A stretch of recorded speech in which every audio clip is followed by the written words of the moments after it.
Good evening, ladies and gentlemen. Thank you all for coming. We are particularly honored and privileged to have the Honorable Vice President Sri Venkaiah Naidu ji amongst us. Thank you, sir. We are grateful. For us in Outlook, August 3, 2019 is a red letter day. From Outlook's inception, our journalists have always valued and focused on the truth, balanced reportage, and fearless investigative journalism. We have also pursued stories and issues that matter to the people.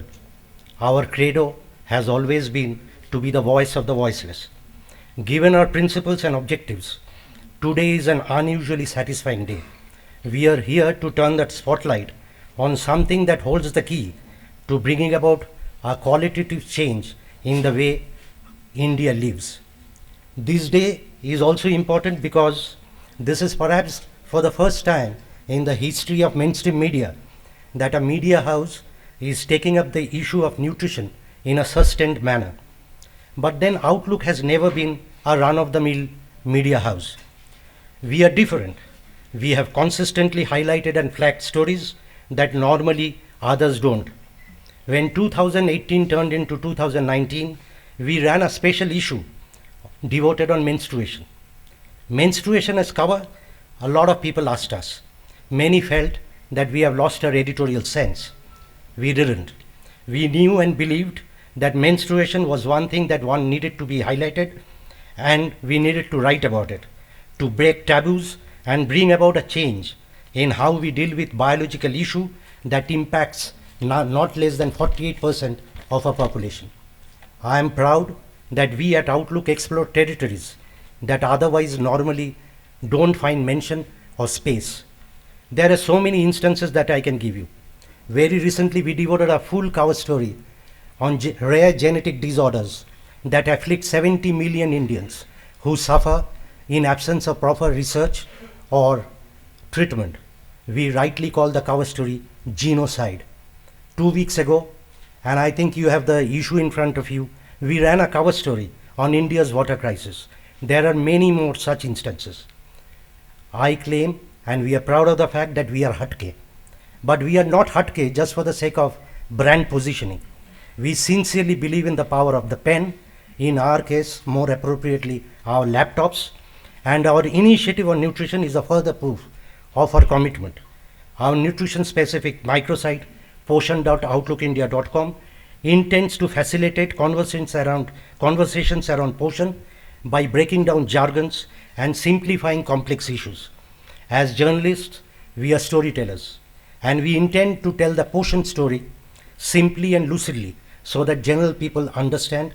There is the understanding, the general awareness about on the topic improves, and the government's novel initiative, Poshan Abhiyan, gets a helping hand. To be very honest, I have already been helped in great measure by your website.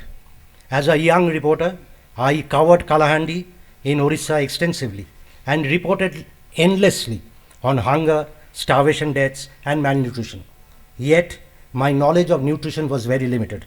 Like many others, I thought that a health drink, like possibly Horlicks or Viva, can do away with malnutrition. Our poshan.outlook.com is a website which will connect, simplify, and help people understand. Have a look.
website has helped me, and I'm sure you all will find it also very useful. Outlook's Potion initiative will hopefully help in dispelling many of the misconceptions that commonly abound. We will hopefully be better informed and be more aware about nutrition. So thank you, ladies and gentlemen, for making it here. Once again, we are extremely thankful to the Honorable Vice President. Your presence, sir, will definitely enthuse the Outlook team to pursue what we believe in. Wishing you all a healthy India, a Suposhit Bharat. Thank you.